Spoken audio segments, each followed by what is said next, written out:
आप सभी का स्वागत है इस नए वीडियो में। पार्ट फर्स्ट में अपन ने पढ़ा था सोशल साइंस एसएसटी के 1 से लगाकर 75 तक के अपन ने क्वेश्चन देख लिए थे। आज की इस वीडियो में अपन जानेंगे 76 से लगाकर 150 क्वेश्चन तक इसमें अपन पढ़ेंगे। शुरुआत करते हैं 76वें क्वेश्चन से। जो कोई भी नए हो जुड़ जाइए JBN एजुकेशन के साथ। रीट भर्ती परीक्षा 2022 का मैं आपको लेवल 2 सोशल साइंस का पेपर सोल्व करवा रहा हूँ। शुरू करते हैं आज का पेपर का सॉल्यूशन। आपके सामने 76वां क्वेश्चन आ चुका है। क्वेश्चन है, निम्न में से कौन संघीय कार्यपालिका का सदस्य नहीं है, ये आपको बताना है। आपके ऑप्शन है राष्ट्रपति, बी भारत के महान्यायवादी, सी नियंत्रक एवं महालेखा परीक्षक, डी प्रधानमंत्री एवं मंत्रिमंडल। तो इसका सही जवाब हो जाएगा सी ऑप्शन, नियंत्रक एवं महालेखा परीक्षक संघीय कार्यपालिका के सदस्य नहीं होते हैं। इसके अलावा राष्ट्रपति, भारत के महान्यायवादी एवं प्रधानमंत्री एवं मंत्रिमंडल संघीय कार्यपालिका के सदस्य कहलाते हैं। इसके अलावा अगला क्वेश्चन है, अकबर का जन्म किस स्थान पर हुआ था? तो सही जवाब हो जाएगा ए ऑप्शन, अमरकोट। चलिए आगे चलते हैं। 78वां क्वेश्चन आपके सामने है। निम्नलिखित को आपको सुमेलित करना है। आपका इसमें सही जवाब जो हो जाएगा वो ऑप्शन हो जाएगा ए ऑप्शन। इसमें ऋग्वेद ऐतरेय से सुमेलित हो जाएगा, सामवेद पंचविश से सुमेलित हो जाएगा, यजुर्वेद शतपथ से सुमेलित हो जाएगा और डी अथर्ववेद गोपद से सुमेलित हो जाएगा। चलिए नेक्स्ट क्वेश्चन देखते हैं। नेक्स्ट क्वेश्चन आपके सामने आ चुका है। क्वेश्चन है, किस वाद में उच्चतम न्यायालय ने निर्णय दिया कि प्रस्तावना संविधान का भाग नहीं है? तो ए ऑप्शन बेरूबारी संघ मामला, बी ऑप्शन केशवानंद भारती मामला, सी ऑप्शन मिनर्वा मिल्स मामला, डी ऑप्शन SR बोमई मामला। तो आपका इसका सही जवाब हो जाएगा 79 में ए हो जाएगा। बेरूबारी संघ मामले में माननीय उच्चतम न्यायालय ने निर्णय दिया कि प्रस्तावना संविधान का भाग नहीं है। चलिए नेक्स्ट क्वेश्चन आपके सामने है। फिर से आपको इनको युग्मों को जो ऐसे युग्म देखना है जो सुमेलित सही से नहीं है। आपके उसमें पहला ए है मौलिक अधिकार, जो कि USA से लिया गया है, बिल्कुल सही है। विधि द्वारा स्थापित प्रक्रिया जापान से ली गई है, सही है। सी ऑप्शन समवर्ती सूची कनाडा से, ये सुमेलित नहीं होगा, ये गलत हो जाएगा। और इसके अलावा आपातकालीन प्रावधान जर्मनी से लिया गया, ये बिल्कुल सही है। चलिए अगला क्वेश्चन देखते हैं। 81वां क्वेश्चन आपके सामने है।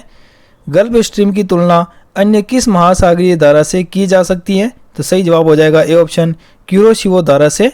अन्य महासागरीय धारा में क्यूरोशिवो धारा से इसकी तुलना गल्फ स्ट्रीम की जा सकती है। अगला 82वां क्वेश्चन है, किस लोकसभा में सबसे कम महिलाएं निर्वाचित हुई थी? तो इसका सही जवाब हो जाएगा डी ऑप्शन, 6ठी लोकसभा से सबसे कम महिलाएं निर्वाचित होकर लोकसभा पहुंची थी। चलिए अगला क्वेश्चन देखते हैं।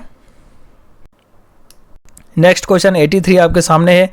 1876 ईस्वी में सुरेंद्र नाथ बनर्जी ने किस संस्था की स्थापना की थी, ये आपको बताना है।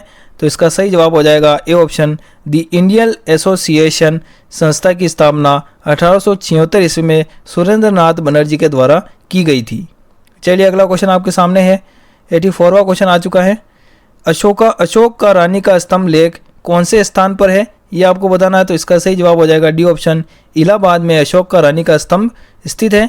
अगला 85वां क्वेश्चन है, अशोका का शाहबाज गढ़ी और मानसेहरा से प्राप्त अभिलेख कौन सी लिपि में है? तो सही जवाब हो जाएगा ए ऑप्शन, खरोष्टी लिपि में है। अगला क्वेश्चन देखते हैं। 86वां क्वेश्चन आपको बताना है। निम्न में से कौन सा नीति निर्देशक तत्व मूल संविधान में नहीं था वरन संवैधानिक संशोधन के द्वारा जोड़ा गया था? तो इसका सही जवाब हो जाएगा ए ऑप्शन, पर्यावरण का संरक्षण तथा संवर्धन और वन तथा अन्य जीवों की रक्षा का प्रावधान पहले मूल नीति निर्देशक तत्व में नहीं थे। इनका बाद में संवैधानिक संशोधन के द्वारा इनको नीति निर्देशक तत्व के मूल संविधान में यह नहीं होने के कारण इनको बाद में संवैधानिक संशोधन के द्वारा जोड़ा गया था। चलिए अगला क्वेश्चन देखते हैं।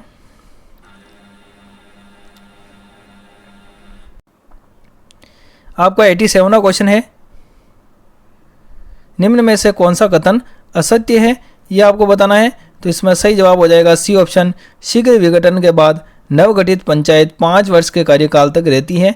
इनमें से सी ऑप्शन का जो कथन है वह असत्य होगा। इसके अलावा ए और बी और डी सभी कथन सत्य हैं। चलिए अगला क्वेश्चन देखते हैं। 88वां क्वेश्चन आपके सामने है। क्वेश्चन है, निम्नलिखित में से कौन सा विकल्प धन विधेयक के संबंध में राष्ट्रपति के पास मौजूद नहीं है। आपका इसमें सही जो जवाब होगा वो हो जाएगा बी ऑप्शन, थर्ड और फोर्थ। धन विधेयक के संबंध में राष्ट्रपति के पास पुनर्विचार के लिए वापस राष्ट्रपति इनको भेज नहीं सकता है। साथ ही इसमें राष्ट्रपति संशोधन की सिफारिश भी नहीं कर सकता है। चलिए अगला क्वेश्चन आपका 89वां क्वेश्चन है। ए ओ हुम कौन थे? तो ये एक सेवानिवृत्त भारतीय सिविल सेवक थे। अगला क्वेश्चन देखते हैं। 90वां क्वेश्चन आपके सामने है। छावनी बोर्ड प्रशासित किया जाता है। छावनी बोर्ड किसके द्वारा प्रशासित किया जाता है? तो सही जवाब होगा केंद्र सरकार, बी ऑप्शन, केंद्र सरकार द्वारा छावनी बोर्ड को प्रशासित किया जाता है। चलिए अगला क्वेश्चन देखते हैं। आपके सामने 91वां क्वेश्चन आ चुका है। निम्न में से कौन क्षेत्रीय परिषद का सदस्य नहीं है? आपके ऑप्शन है, ए केंद्रीय सरकार का गृह मंत्री, बी प्रधानमंत्री, सी क्षेत्र के समस्त राज्यों के मुख्यमंत्री, डी ऑप्शन क्षेत्र के समस्त केंद्र शासित प्रदेशों के प्रशासक। तो इसका सही जवाब हो जाएगा बी ऑप्शन, प्रधानमंत्री क्षेत्रीय परिषद का सदस्य नहीं होता है बल्कि अध्यक्ष होता है, और केंद्रीय सरकार के गृह मंत्री, राज्यों के मुख्यमंत्री और समस्त केंद्र शासित प्रदेशों के प्रशासक क्षेत्रीय परिषद के सदस्य कहलाते हैं। इसके अलावा अगला क्वेश्चन है, अढ़ाई दिन का झोपड़ा कहाँ स्थित है? तो सही जवाब हो जाएगा अजमेर में स्थित है।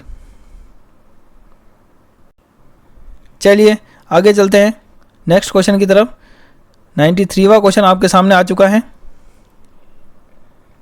क्वेश्चन है, पंचायती राज संस्था में अनुसूचित जाति के लिए सीटों का आरक्षण की व्यवस्था किस राज्य में नहीं है, यह आपको बताना है। A option Manipur, B Assam, C Arunachal Pradesh और डी ऑप्शन त्रिपुरा। तो सही जवाब हो जाएगा सी ऑप्शन, अरुणाचल प्रदेश में पंचायती राज संस्था में अनुसूचित जाति के लिए सीटों पर आरक्षण की व्यवस्था मौजूद नहीं है। नेक्स्ट क्वेश्चन देखते हैं। 94वां क्वेश्चन है, निम्न में से कौन सा मौलिक अधिकार भारतीय नागरिकों को प्राप्त है लेकिन विदेशियों को नहीं? तो इसका सही जवाब हो जाएगा ए ऑप्शन, धर्म, नस्ल, जाति, लिंग या जन्म स्थान के आधार पर भेदभाव का निषेध। केवल यह मौलिक अधिकार भारतीय नागरिकों को ही प्राप्त है, विदेशियों को यह मौलिक अधिकार प्राप्त नहीं है। चलिए आगे चलते हैं। अगला क्वेश्चन है, 1191 की ईस्वी में तराइन के युद्ध में किस शासक ने मोहम्मद गौरी के साथ खिलाफ लड़ाई लड़ी थी? तो option Jaichandra, B option Prithviraj Chauhan, C option Dharmapal, D option Vijay Chandra. तो सही जवाब हो जाएगा बी ऑप्शन, पृथ्वीराज चौहान की मोहम्मद गौरी से 1191 ईस्वी में तराइन के युद्ध में खिलाफ इन्होंने लड़ाई लड़ी थी। इसमें 3 युद्ध हुए थे, 2 में पृथ्वीराज चौहान की विजय हुई थी और तीसरे में छल कपट से मोहम्मद गौरी की विजय हुई थी। चलिए अगला क्वेश्चन देखते हैं।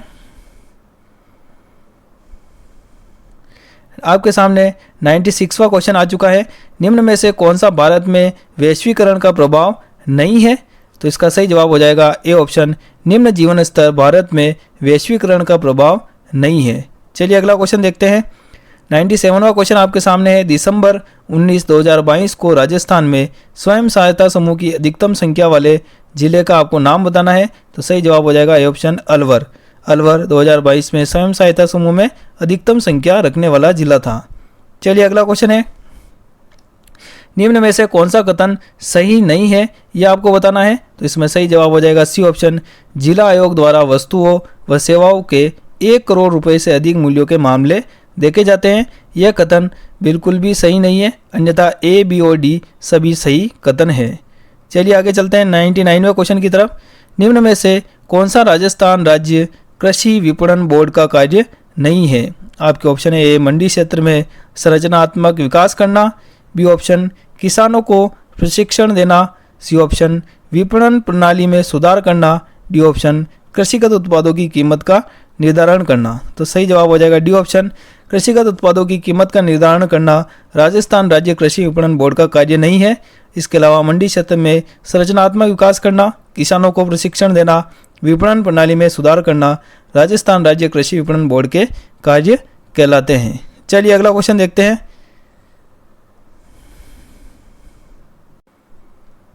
100वां क्वेश्चन आपके सामने आ चुका है। चंद्रमा पृथ्वी का एक चक्कर कितने दिन में पूरा करता है?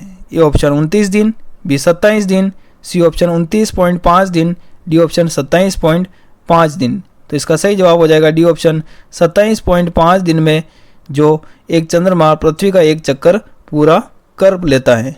चलिए अगला क्वेश्चन है, आपको इनमें से 101 में सही सुमेलित करना है। उष्णकटिबंधीय बागानी कृषि के अंतर्गत जो निम्नलिखित क्षेत्रों और फसलों को आपको सुमेलित करना है। तो इसमें सही जो जवाब होगा आपका 101 में वो हो जाएगा सी ऑप्शन, ए में फॉर केला मध्य अमेरिका से सुमेलित हो जाएगा। चलिए ए केला जो होगा मध्य अमेरिका से सुमेलित हो जाएगा। बी जो है गन्ना वह क्यूबा से सुमेलित हो जाएगा। सी है चाय वह श्रीलंका से सुमेलित हो जाएगा। और इसी के साथ डी रबड़ है वो मलेशिया से सुमेलित हो जाएगा। तो इसका सही जवाब सी ऑप्शन हो जाएगा। चलिए आगे चलते हैं। 102 में भी आपको सुमेलित करना है। एक तरफ आपको कृषि के प्रकार दे रखे हैं और दूसरी तरफ आपको नदी का बेसिन दे रखा है। तो इसमें जो सही जवाब होगा वो आपका ए ऑप्शन हो जाएगा। ए में फॉर गहन निर्वाहक कृषि जो होगा वो हो जाएगा गंगा नदी बेसिन। बी में भूमध्य सागरीय कृषि आपका बी में सेकंड हो जाएगा सांता आना नदी बेसिन। सी में व्यापारिक अन्न उत्पादक कृषि में मरे डार्लिंग नदी बेसिन हो जाएगा। साथ ही डी में स्थानांतरणशील कृषि में कांगो नदी बेसिन इसका सही सुमेलिशन हो जाएगा। चलिए आगे चलते हैं। 103वां क्वेश्चन आपके सामने है। आर्थिक सर्वेक्षण 2021-22 के अनुसार भारत में 2021-22 में सेवा क्षेत्र के सकल जोड़े गए मूल्य में वृद्धि का अनुमान कितना है? तो सही जवाब हो जाएगा डी ऑप्शन 8.2%। चलिए आगे चलते हैं। आपके सामने नेक्स्ट क्वेश्चन आ चुका है। भारत में राष्ट्रीय खाद्य सुरक्षा अधिनियम किस वर्ष बनाया गया था? आपके ऑप्शन ए 2012, बी 2013, सी 2014 और डी ऑप्शन 2011। तो इसका सही जवाब हो जाएगा बी ऑप्शन 2013 में भारत में राष्ट्रीय खाद्य सुरक्षा अधिनियम का निर्माण किया गया था। चलिए 105वां क्वेश्चन है। खमसिन पवन को डॉक्टर पवन के नाम से किस क्षेत्र विशेष में जाना जाता है? तो इसका सही जवाब हो जाएगा सी ऑप्शन, गिनी तटीय क्षेत्र में खमसिन पवन को डॉक्टर पवन के नाम से विशेष रूप से जाना जाता है। चलिए अगला क्वेश्चन आपके सामने है। 2022 में भारत में मानव विकास सूचकांक में प्रथम कोटि प्राप्त करने वाला राज्य इनमें से कौन सा था? आपके ऑप्शन है ए सिक्किम, बी पंजाब, सी गोवा और डी ऑप्शन केरल। तो इसका सही जवाब हो जाएगा डी ऑप्शन केरल। 2022 में भारत में मानव विकास सूचकांक में प्रथम कोटि प्राप्त करने वाला राज्य था। 107वां क्वेश्चन है। निम्न में से कौन सी झील शिकागो शहर से संबंधित है? तो इसका सही जवाब हो जाएगा बी ऑप्शन, मिशिगन झील शिकागो शहर से संबंधित है। चलिए अगला क्वेश्चन आपके सामने है। समुद्र की सतह पर औसत वायुदाब कितना दर्ज किया जाता है? तो इसका सही जवाब हो जाएगा सी ऑप्शन, 1013.25 मिलीबार समुद्र की सतह पर औसत वायुदाब दर्ज किया जाता है। अगला क्वेश्चन 109वां है। आपको इसमें से जो सही अभिव्यक्ति है उसको चुनना है। तो इसका सही जवाब हो जाएगा सी ऑप्शन, शुद्ध राष्ट्रीय उत्पाद इक्वल टू एक सकल राष्ट्रीय उत्पाद माइनस मूल्यह्रास एवं साधन लागत पर शुद्ध राष्ट्रीय उत्पाद इक्वल टू राष्ट्रीय आय दोनों। ये 109 का सही जवाब हो जाएगा। चलिए अगला क्वेश्चन देखते हैं।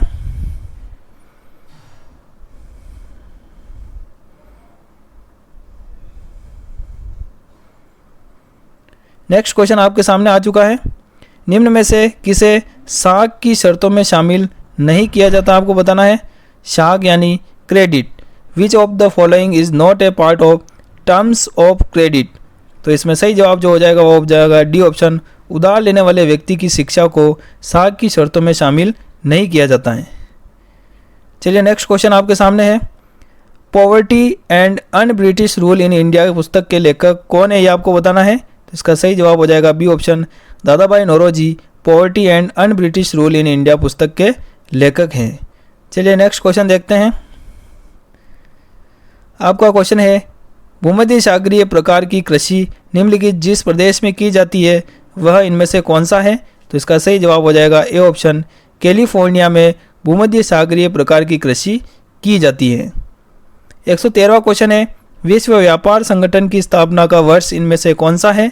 तो A option 1995, B 1994, C option 1993, D option 1996। तो सही जवाब हो जाएगा ए ऑप्शन 1995 में विश्व व्यापार संगठन वर्ल्ड ट्रेड ऑर्गेनाइजेशन की स्थापना का वर्ष कहलाता है। चलिए 114वां क्वेश्चन आपके सामने है, उत्पादों के मांग पक्ष के आधार पर सकल घरेलू उत्पाद की गणना करने का एक वैकल्पिक तरीका इनमें से कौन सा है? आपको बताना है। इसका सही जवाब हो जाएगा सी ऑप्शन व्यय विधि उत्पादों के मांग पक्ष के आधार पर सकल घरेलू उत्पाद की गणना करने का एकमात्र वैकल्पिक तरीका कहलाता है। चलिए आगे चलते हैं। 115वां क्वेश्चन आपके सामने है, निम्न में से कौन सा अनौपचारिक क्षेत्र ऋण का स्रोत इनमें से है? तो इसमें आपका क्या आंसर हो जाएगा? आपको बताना है। इसका आंसर हो जाएगा साहूकार व व्यापारी दोनों अनौपचारिक क्षेत्र ऋण के स्रोत कहे जाते हैं। चलिए अगला क्वेश्चन देखते हैं। राजस्थान में मूंगफली की प्रमुख मंडी कहाँ स्थित है? ये आपको बताना है। ये ऑप्शन बीकानेर, बी भीलवाड़ा, सी उदयपुर और डी ऑप्शन अलवर। तो इसका सही जवाब हो जाएगा बीकानेर में राजस्थान में मूंगफली की प्रमुख मंडी स्थित है। 117वां क्वेश्चन है, निम्न में से राजस्थान के किस स्थान पर प्रथम मसाला पार्क की स्थापना की गई थी? आपके ऑप्शन है ए जालोर में, बी जोधपुर में, सी कोटा में, डी बीकानेर में। तो सही जवाब हो जाएगा बी ऑप्शन जोधपुर में राजस्थान में प्रथम मसाला पार्क की स्थापना की गई थी। चलिए 118वां क्वेश्चन आपके सामने आ चुका है, निम्नलिखित में से उष्णकटिबंधों की स्थायी पवन इनमें से कौन सी है? ये आपको बताना है। तो इसका सही जवाब हो जाएगा बी ऑप्शन व्यापारिक पवनें इनमें से उष्णकटिबंधों की स्थायी पवन कहलाती है। 119वां क्वेश्चन है, 2020-21 में चालू कीमतों पर अधिकतम प्रति व्यक्ति विशुद्ध राज्य घरेलू उत्पाद वाला भारत का राज्य इनमें से कौन सा था? तो इसका सही जवाब हो जाएगा सी ऑप्शन गोवा था। चलिए नेक्स्ट क्वेश्चन 120वां क्वेश्चन आपके सामने है, न्यू इंग्लैंड औद्योगिक प्रदेश स्थित है? ए ऑप्शन यूएसए में, बी ऑप्शन इंग्लैंड में, सी ऑप्शन न्यूजीलैंड में, डी ऑप्शन ऑस्ट्रेलिया में। तो न्यू इंग्लैंड इंडस्ट्रियल रीजन कहाँ स्थित है? तो ये ऑप्शन सही हो जाएगा यूएसए में न्यू इंग्लैंड औद्योगिक प्रदेश स्थित है। चलिए आगे आपका नेक्स्ट क्वेश्चन आ चुका है, भारत में ईस्ट इंडिया कंपनी का प्राथमिक उद्देश्य क्या था? जो ईस्ट इंडिया कंपनी भारत में आई थी उसका एक प्राथमिक उद्देश्य सबसे पहले क्या था? तो इसका सही जवाब हो जाएगा ए ऑप्शन समुद्र पार व्यापार से लाभ कमाना। लेकिन आगे उसका चलकर क्या उद्देश्य हो गया ये अपने को सबको पता है। चलिए बताने की जरूरत नहीं है, आगे चलते हैं 122वें क्वेश्चन की तरफ। क्वेश्चन है, निम्न में से किसको उपभोक्ता अधिकारों में सम्मिलित नहीं किया जा सकता है? आपके ऑप्शन है ए सुरक्षा का अधिकार, बी चयन का अधिकार, सी ऑप्शन सूचित होने का अधिकार, डी ऑप्शन बोलने का अधिकार। तो सही जवाब हो जाएगा डी ऑप्शन बोलने का अधिकार को उपभोक्ता अधिकारों में सम्मिलित नहीं किया जा सकता है। चलिए अगला क्वेश्चन आपके सामने है, भारत में 2020-21 में सकल जोड़े गए मूल्य चालू कीमतों पर में औद्योगिक क्षेत्र का अंश इसमें से कितना था? यह आपको बताना है। तो इसका सही जवाब हो जाएगा बी ऑप्शन 25.9% औद्योगिक क्षेत्र का अंश था। चलिए अगला क्वेश्चन देखते हैं। क्वेश्चन है, सरकार द्वारा लगाए गए प्रतिबंधों या रुकावटों को हटाना क्या कहलाता है? इसमें से ए ऑप्शन उदारीकरण, बी वैश्वीकरण, सी निजीकरण, डी ऑप्शन वैश्वीकरण व निजीकरण दोनों। तो इसका सही जवाब हो जाएगा ए ऑप्शन उदारीकरण। सरकार द्वारा लगाए गए प्रतिबंधों या रुकावटों को हटाना उदारीकरण कहलाता है। अगला क्वेश्चन आपके सामने है, 125वां आपके सामने आ चुका है, व्यापारिक उत्पादक क्षेत्र निम्नलिखित में से कौन सा है? यह आपको बताना है। तो इसका सही जवाब हो जाएगा डी ऑप्शन कंपाज प्रदेश व्यापारिक अनुत्पादक क्षेत्र कहलाते हैं। चलिए अगला क्वेश्चन 126वां आपके सामने है। क्वेश्चन है, इनमें से कौन सा पाठ्य वस्तु का तत्व क्रियात्मक पक्ष के विकास के अंतर्गत आता है? तो इसका सही जवाब हो जाएगा बी ऑप्शन हो जाएगा भाषा का शिक्षण। भाषा का शिक्षण पाठ्य वस्तु का क्रियात्मक पक्ष के विकास के अंतर्गत आता है। चलिए अगला क्वेश्चन 127वां क्वेश्चन आपके सामने है, इनमें से कौन सा समस्या समाधान विधि में एक सोपान के रूप में पाया जाता है? तो आपके ऑप्शन है ए परिचर्या का आयोजन करना, बी परिकल्पनाओं का निर्माण करना, सी अनुवर्ती कार्यक्रम या डी योजना का आयोजन करना। तो इसका सही जवाब हो जाएगा बी ऑप्शन, परिकल्पनाओं का निर्माण करना समस्या समाधान विधि में एक सोपान के रूप में पाया जाता है। चलिए अगला क्वेश्चन देखते हैं। क्वेश्चन है शैक्षणिक कार्यों में एक रास्ता को कम करने के लिए किस तरह के मूल्य अवसर प्रदान किए जाते हैं। तो सही जवाब हो जाएगा डी ऑप्शन, मनोरंजनात्मक मूल्य अवसर प्रदान किए जाते हैं शैक्षणिक कार्यों में एक रास्ता को कम करने के लिए। चलिए अगला क्वेश्चन है, इनमें से कौन सा परंपरागत उपागम है।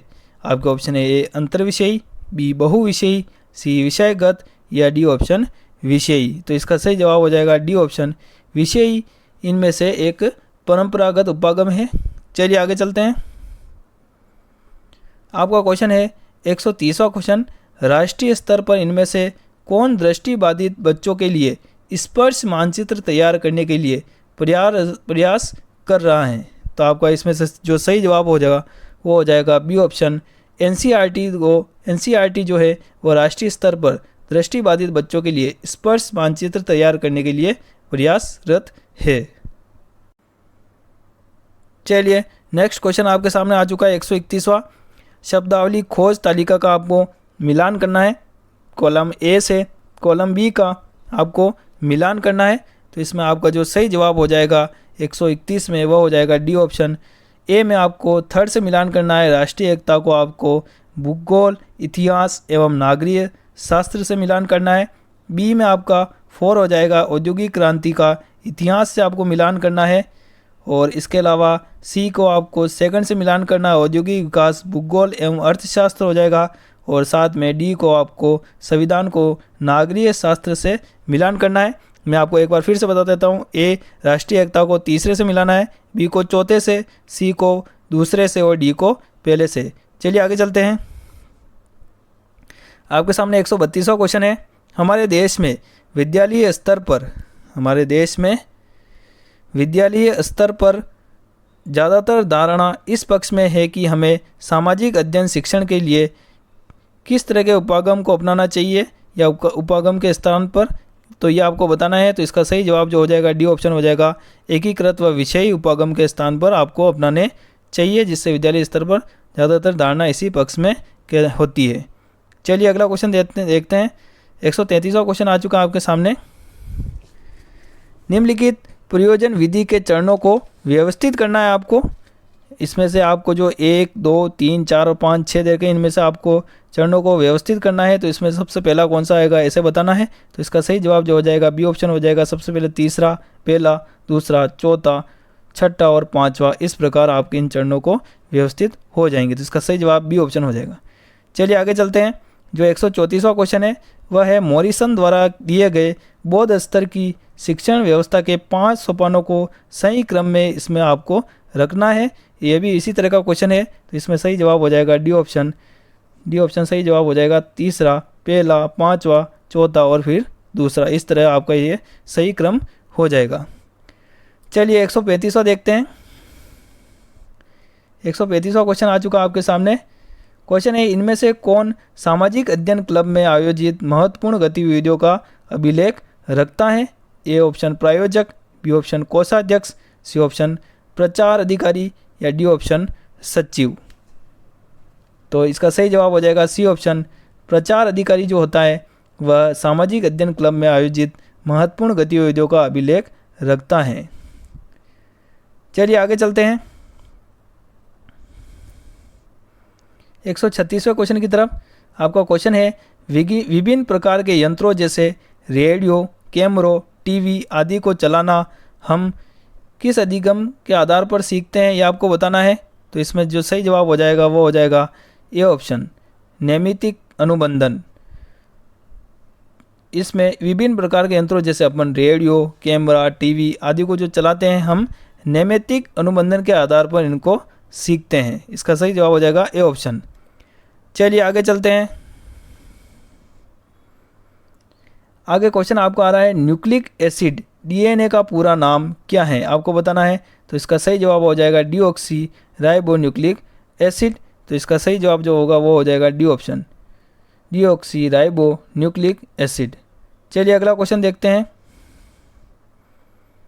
आपके सामने 138वां क्वेश्चन आ चुका है। शारीरिक गतिज वृद्धि रखने वाले बच्चे की अंतिम अवस्था निम्नलिखित में से कौन सी हो सकती है? ए ऑप्शन पर्यटक, बी ऑप्शन कवि, सी ऑप्शन राजनीतिक नेता या डी ऑप्शन नर्तक।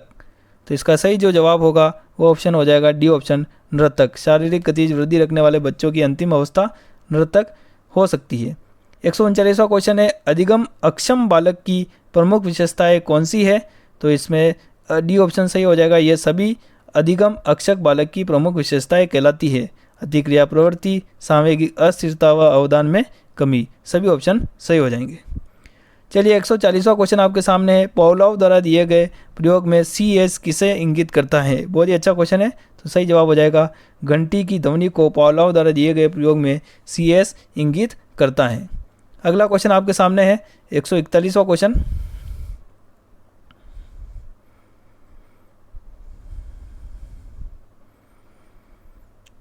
क्वेश्चन आ चुका है आपके सामने।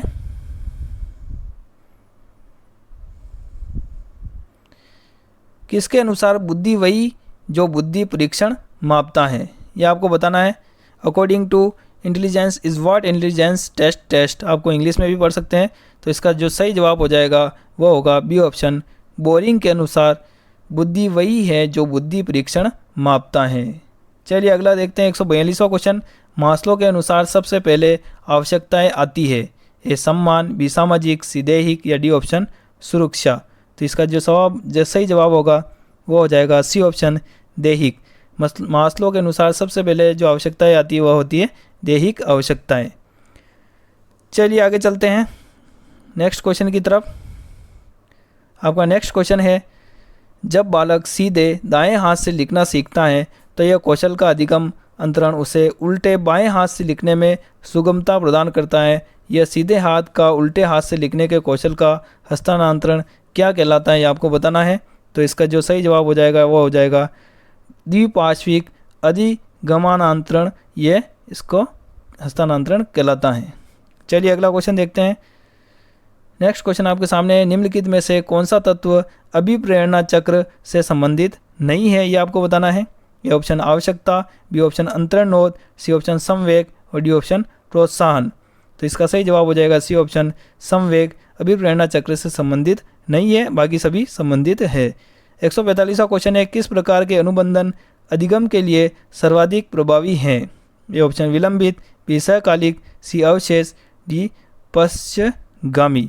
तो इसका सही जवाब हो जाएगा ये ऑप्शन विलंबित प्रकार के अनुबंध अधिगम के लिए सर्वाधिक प्रभावी होते हैं। चलिए नेक्स्ट क्वेश्चन देखते हैं। 146वां क्वेश्चन आपके सामने है, MS वर्ड में कितने तरह प्रकार के रूलर होते हैं? रूल्स होते हैं या रूलर होते हैं? रूलर्स भी लिख रखा है। MS वर्ड में कितने तरह प्रकार के रूलर होते हैं ये आपको बताना है। तो इसका जो सही जवाब हो जाएगा वो ऑप्शन हो जाएगा बी ऑप्शन, 2 प्रकार के रूलर पाए जाते हैं। 147वां क्वेश्चन है, जोखिमपूर्ण अपशिष्ट के स्रोत इसमें से कौन से हैं ये आपको बताना है। तो सही जवाब हो जाएगा बैटरीज, पेंट और सॉल्वेंट्स जोखिमपूर्ण अपशिष्ट के स्रोत कहलाते हैं। चलिए अगला क्वेश्चन देखते हैं। क्वेश्चन है, कैश मेमोरी और डैश के बीच में बफर के रूप में कार्य करती है? कैश मेमोरी किसके रूप में बफर कार्य करती है आपको बताना है। तो इसका सही जवाब हो जाएगा बी ऑप्शन CPU और मुख्य मेमोरी। कैश मेमोरी CPU और मुख्य मेमोरी के बीच में बफर के रूप में कार्य करती है। बहुत ही अच्छा क्वेश्चन है, इंपॉर्टेंट क्वेश्चन आगे भी आ सकता है कि कैश मेमोरी किसके बीच में बफर का कार्य करती है? तो CPU और मुख्य मेमोरी के मध्य कार्य करती है। चलिए अगला क्वेश्चन देखते हैं। क्वेश्चन है, 1 पेटाबाइट मतलब आपको बताना है 1 पेटाबाइट इज इक्वल टू क्या होता है। तो इसका जो सही जवाब हो जाएगा बी ऑप्शन हो जाएगा 1024 terabytes. 1 petabyte is equal to 1024 terabytes. चलिए नेक्स्ट क्वेश्चन और आज का अंतिम क्वेश्चन आपके सामने है SST का। एक डेटाबेस में SQL का वह कमांड जो एक इंडेक्स को हटाने में के काम आता है वह इनमें से कौन सा है ये आपको बताना है। तो इसका सही जवाब जो हो जाएगा वो हो जाएगा D option, drop index, DROP index, जो कि एक डेटाबेस में SQL वह होता है जो कि इंडेक्स को हटाने का काम आता है। तो दोस्तों ये थी राजस्थान के रीट जो 2022 में पेपर आयोजन किया हुआ था एसएसटी का, सोशल साइंस का, उसका मैंने आपको संपूर्ण सॉल्यूशन करा दिया है पार्ट ए और पार्ट बी के माध्यम से। पहले मैंने आप पार्ट ए में 1 से 75 तक के क्वेश्चन आपको इसका सॉल्यूशन दिया, और इस पार्ट बी में आपको मैंने 76 से लगाकर 150 तक के क्वेश्चन का मैंने आपको सॉल्यूशन बता दिया है। अब आप एक काम अवश्य करिएगा, इनको एक बार धीरे धीरे से इनको रिवीजन कर लीजिएगा, ताकि इनमें से अगर 2 या 3 क्वेश्चन भी अगर रिपीट होते हैं तो अपने उनमें से गलत नहीं होने चाहिए। साथ ही मैं आपको बताना चाहूँगा कि आप JBN एजुकेशन से जुड़ सकते हैं। यहाँ पर आपको रीट मेंस 2026 के लिए संपूर्ण तैयारी करवाई जाएगी, PYQ क्वेश्चन करवाए जाएंगे, और भी आपके मोस्ट इंपॉर्टेंट क्लासें भी आती रहेगी। जो कोई भी नए साथी हो इस वीडियो के माध्यम से अगर जुड़े हो तो आप JBN एजुकेशन चैनल को आप तुरंत सब्सक्राइब कर लीजिए, पास ही में बेल आइकन को प्रेस करें ताकि इंपॉर्टेंट वीडियो, अपडेट, नोट्स आपसे मिस ना हो। और जो मैंने आपको ये पूरा पेपर करवाया है, आप सभी अपने फ्रेंड्स के साथ ज़्यादा से ज़्यादा इसमें अपने सभी दोस्तों के साथ व्हाट्सएप ग्रुप आदि में सब में शेयर करें। इस वीडियो को अगर पसंद आया हो तो आप सभी लाइक करें, सबके साथ शेयर करें। मिलते हैं सोशल साइंस SST के अगले क्वेश्चन के PYQ के साथ। तब तक के लिए आप जुड़े रहिए JBN एजुकेशन के साथ। जो कोई भी नया हो सब्सक्राइब कर लीजिए JBN एजुकेशन के साथ, क्योंकि इस एजुकेशनल चैनल पर आपको डेली न्यू क्लास मिलती है रीट मेंस के लिए। और हाँ, मैं आपको राजस्थान करंट अफेयर्स के लिए भी बताना चाहता हूँ, डेली आपको सुबह एक क्लास मिलती है, आप सभी साथी उसको भी देख सकते हैं, उसको भी आप अपना प्यार अवश्य दें। मिलते हैं अगली क्लास के साथ, तब तक के लिए जय हिंद, जय भारत, जय राजस्थान।